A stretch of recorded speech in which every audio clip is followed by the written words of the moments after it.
So it feels quite fitting that today is the first day in real life of the new Football League season in England.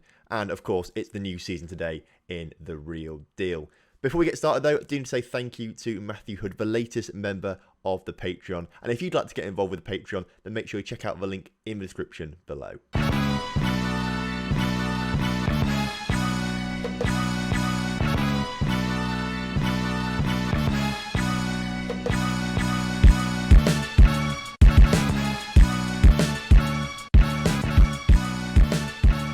Hello and welcome back to The Real Deal. Today we have got the one game for you. It's a tough game actually. It's Deportivo la Coruna, team that finished above us last season. They got Europa League football this season. It's the first game of the season in a real tough string of games that we've got. I'll show you what we've got actually.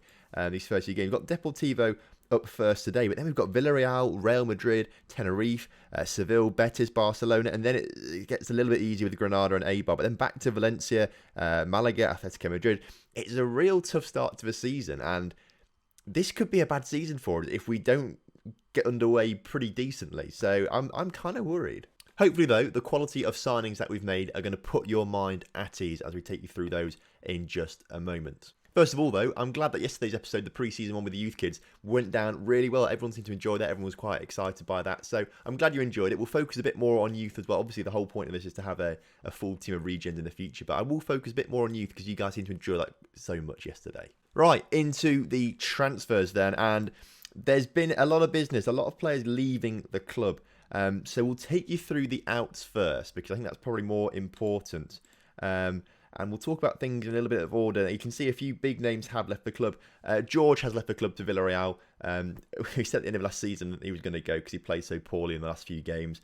And Villarreal actually came in with a decent offer for him. He wasn't going to improve too much either, so we thought, okay, let's let him go to Villarreal. 2.3 million, right to 3.2 million is pretty decent. Both wingers who've been at the club for quite some time. I think you guys might miss them. A cult hero, Can't Tell What Your Name Is, has gone to, in fact, both of them, Cordoba and Cantel, have both gone to Osasuna Athletic Pamplona.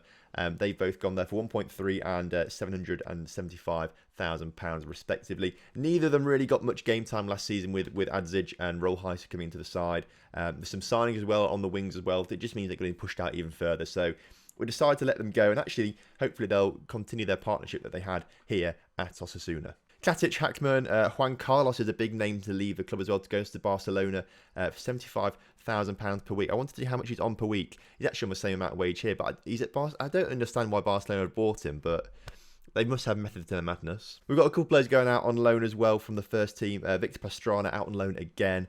Diego Elande, who we brought in last year as a defender, went on loan last year as well. It's gone on loan again this year. And then a lot of our youngsters have gone on loan as well. There was a comment in the last episode actually saying that although they're in the B team, they're not actually... The way it works is they're not in a proper league, like a playable league, and they're not actually really getting game time, essentially. That's kind of what... Basically, they're just not playing games, even though it looks like they are. So they've gone out on loan to teams that actually will play games for them. They will hopefully improve. So a lot of players out on loan. A lot of the guys that we spoke about in yesterday's episode, Aitor, Peleas, Ongoy, but they've all gone out on loan. The big one is, though, Duya Shalatazar has gone out for £9 million to West Brom. I wasn't planning on letting him go, but then West Brom made an inquiry about him, and I said he could have him for 13.5 million, which is a release fee clause, and they said, we'll give you 9 million. And I was like, okay, I can do that. And he was on like 25k per week. Wasn't actually the best defender we've ever had. He was only 3-star current ability. It says 5-star potential there, but that's rubbish. He only had 3-star potential anyway.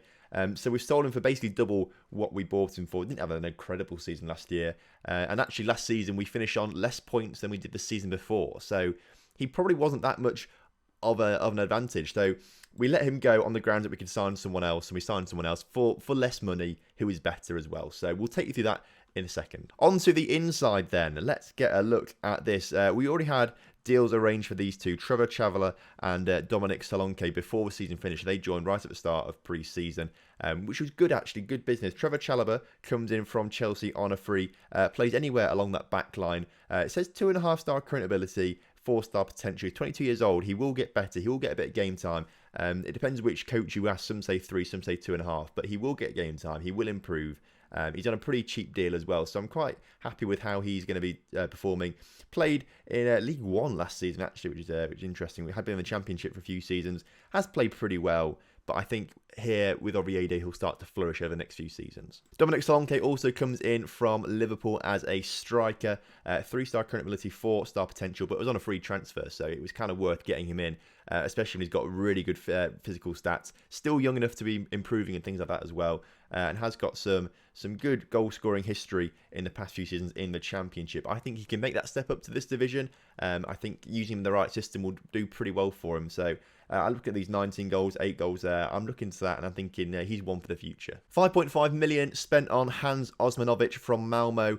The biggest transfer we've paid for a player whilst we've been at Oviedo. He comes in as a striker and we managed to beat Premier League Arsenal to him. And I've not seen this before because we made a bid for him, offered him a contract, and then it was like Arsenal, I think Tottenham as well, and someone else came in for him. And he came back and said, we need an improved deal on the contract. I want to sign for you, but you need to improve this contract. Will you accept this? We said yes, and then he signed for us instead of like Arsenal and things like that. So Hans Osmanovic comes in as another striker, 3.5-star current ability, 4.5-star potential. He's got some fantastic physicals, really good technicals where they matter and things like that. And I'm looking forward to seeing how he performs this season. Hasn't had the greatest goal scoring record whilst at Malmo, but his average ratings have been really good. Not really given the chance at Malmo, I've got to say, which does surprise me because he's going to be our first starting striker this season. Next up is probably the best signing I think we've made all summer. Riccardo Orsolini comes in on a free transfer from, well, technically Juventus. He was at Juventus last season, but comes in quite highly paid, £29,000 per week, but a 4-star current ability, 4.5-star potential, on that right-hand side of the pitch. Fantastic stats all over the place. Nothing massively stand out, but he's got really good all-round stats, I've got to say. Has played with Juventus, of course, was on loan at different clubs around Italy as well. But I think he's a really good talent. We needed a little bit more on that right-hand side of the pitch. Rollheiser wasn't exactly the best last season. He's also picked up an injury over pre-season as well, so he's going to be out for the next month or so. So Orsolini comes in perfectly, basically. That means that he's going to come in, be our first starting player on that right-hand side of the pitch. So these first few players were all forwards, basically, and we need to improve the back, especially because we did sell a few defenders. So, first up, Marc Cucurella comes in from Barcelona for £1.1 million as a left-back, 3.5-star current ability, 4.5-star potential, 23 years old, so still got time to reach that as well. He's got some fantastic stats. I love that determination and personality. Like, he's going to be a fantastic tutor for some young players out there. In fact, I think is he tutoring already? I think he was I thought he was tutoring Cano. We have to look at that in a second, but I think he was tutoring Cano, our young left back. But I'm really excited about this guy. I think he's going to be really good. He's a bit of an improvement on Varela. Varela has been good for us, but I think we need to just step things up a little bit at left back position. The only downside is he is quite defensive. He's more defensive more than offensive. I use some sort of supportive roles as my fullbacks. So we need to train him a little bit to be a bit more supportive in the fullback role. But I think once we do that, he'll be a great player. Next up, 3.7 million spent on Maximilian Verber. He comes in from Ajax as a central defender. Importantly, left-footed as well. So he can play on the left-hand side of defence. And again, fantastic determination, really, really good personality as well, professional personality. He's going to be a great tutor for some young players as well. Predominantly a defensive centre-back, but if we click on ball-playing defender, the stats he has for a ball-playing defender are also really, really good. And he's also very good at like central defender as well. So I'm excited because he's very versatile. I think we can sort of use him in a lot of different situations. I think he's going to be a really big asset to the club, and I think he's going to really help us propel ourselves into that sort of top 7 this season. And finally, Christian Romero comes in from Belgrano, £3.1 million. He's a player that we brought in to replace, where is he? Duya Shaleta-Car. 9 million we sold Shaleta-Car for. We bought this guy for 3.1 million. Shaleta-Car was on like 25 grand per week. This guy is on 12.5. And he's better as well. 3.5-star current ability, 4-star potential. Got some fantastic physical stats. I love that completely. Some decent mental as well. Again, a lot of these signs that we've made have got really good determination and really good personality. So they're all going to be really, really good tutors for young players. That's another thing that I was trying to look for in potential signings, looking for these things that make them good tutors. Again, pretty versatile as well when it comes to position. Likes to be a defensive centre-back, but can play centre defender and even ball-playing defender. It doesn't say he's that competent, or it says he's relatively competent, but I think if he works on like a bit of vision, a bit of concentration, like he could be a really good ball playing defender as well. So these two new defenders that we brought in, I think are going to be really, really good and versatile. So they're all the transfers that we've made. You can argue that we've not made any transfers in the centre of midfield, which you could argue is a little bit risky. But now that Borja Fernandez and Maximovic are back from injury, I think we've got enough numbers there. Of course, we've got Badeka back from last season on loan. We showed you that last episode. I'm pretty happy with the business we've done, and I think that you should be too. I think we're going to be in a better position than we were last year, especially with players, especially in defence as well. These new defenders that we brought are better than what we had last season. We've got some good movement up front now, and we've got a bit more options. We've still got Lozano, and we've still got Raul Thomas, so we've still got 4 strikers now, which could be an issue. We may look to try and move one of them on, but we'll have to see how things go and who we actually use in the end. So let's not waste any more time. Let's get into today's game against Deportivo La Coruna. Berke Urza starts in goal, as you would understand. He's back from his injury properly now. Had a good pre-season under his belt. Cucurella at left back, Verba on the left-hand side of defence, Romero on the right, and David Cameron retains his place on the right-hand side of defence as our captain as well. Ruiz starts as that ball-winning midfielder in CDM today, with Sanset as that deep-line playmaker, and Badeka comes in as that box-to-box midfielder. Adzic stays on the left, who is, I just don't understand. Now, Adzic, look at these attributes. Very, very good. 4.5-star current ability. Really, really good.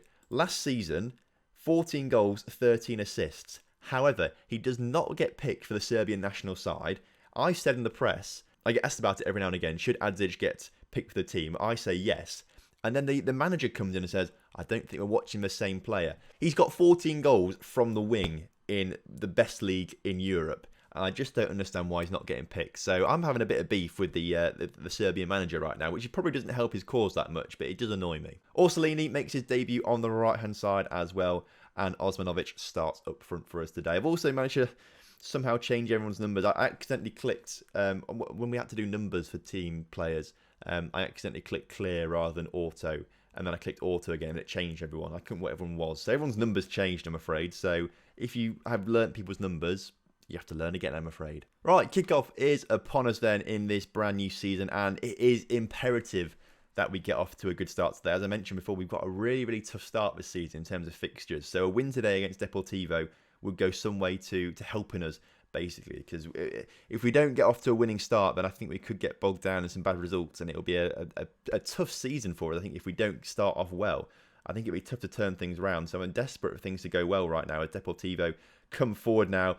Decent shot from them at Berke Urza makes the save, and now we can try and counter-attack through Orsolini, who comes forward now on his right-hand side. He passes back to Romero, back to Sanset. Sanset now with a bit of chance, back in towards Badeka in the middle. Nice bit of play, passing around, trying to just make the gaps form for us, trying to piece them apart a little bit, these Coruna defenders. The cross comes in, wasn't quite good enough, cleared by their defence. And again, now Coruna have a chance to come forward on their counter-attack now as they come through this left-hand side, but the cross forward wasn't the best. Striker was through, but it was too close to Berke Urza. Well, 7 minutes in, we've already got a severe injury to Alexander Badeka. Maximovic didn't really play much last season, of course. He was injured for the entirety of it. But he's had his pre-season under his belt now. I reckon he's now ready this season to show that he can actually play for Oviedo. That's a shame that actually Badeka, he had a really, really good summer playing in the Under-21 European Championship. He was player of a tournament there, so hopefully the injury isn't too bad for him, because this was going to be a real breakthrough season, I think, for him, especially if we did pretty well, as Orsolini was nearly put through by Sanset there. We're still trying to press away, trying to find the little gaps in the defence. They're pretty tightly packed at the back there, although Orsolini passes it out to David Cameron, who's found some room back into Orsolini, who gets tackled, but only goes as far as Ruiz, who plays it back to his central defender, Romero. Sanset into Maximovic, out towards Orsolini. Orsolini now, can he get a ball out to David Cameron, who's got so much space he can. David Cameron into Osmanovic, who hits the crossbar from an acute angle there. And looks like Coruna are escaping again, as we seem to be right on top of this game. I'm liking what I'm seeing so far, to be fair. I am liking what I'm seeing as we try and create a few more chances. Maximovic in toward Luka Adzic, our top scorer from last season. Can't quite put it past Sarah in the Coruna goal, and now they've got a free kick and a chance to try and come forward in this game as they put it out towards Diouf on their right hand side of the pitch. He can get a cross in. Berke manages to sort of get rid of it, and David Cameron gets rid of it to Orsolini, who can now bring it forward for us. A nice pass in towards Osmanovic, who's in behind their midfield now, just got the defence to beat, and That's not how you beat the defence. Oh, I've just noticed, look at top of the table, Sporting Gijón, they got promoted last season from the second division, so we've got our big rivalry with them once again. We've not had a game against them since the first season, as Osmanovic puts the ball in from at the far post. A great cross in from Luka Adzic. Osmanovic just waiting at the far post, puts it behind the goalkeeper, and we're 1-0 up just before half-time. Although it looks like Coruna, they came very close. They're hitting the inside of the post, bouncing out. We got lucky with that. They looked for an instant reply, but couldn't quite get it. And now, as half-time approaches, we're going into the break 1-0 up. I'll tell you what, I am actually really pleased with the way we're playing today, especially these match stats. Last season, we played Oviedo. We are Oviedo. Last season, we played Deportivo la Coruna. Penalty for us. Orsolini's going to take this penalty, apparently. Is he the best person to take it? By looks of things, he is, actually. So he's going to maybe get a goal on his debut from this penalty. Orsolini steps up and saved by the goalkeeper, Sarah. Luckily, we are 1-0 up, so it's not too much to worry about. But that will shake him on his debut. What we're saying, though, is we played Coruna last season twice. We beat them 1-0 once, and then we lost 2-0 to them another time. Both times they were very, very close games. But looking at these stats today, we are miles ahead of Coruna. So that gives me a bit of hope, actually. It looks like the recruitment that we've done over summer has really benefited the side. Hopefully, this is a sign of things to come. Hopefully, we're going to keep these kind of stats up. 15 shots there, 5 dominate teams. That'd be really good. We will make a few changes, though, going into the end of the game. Maurice is on a yellow card, so I'm going to take him off for Nicholas Dorsch.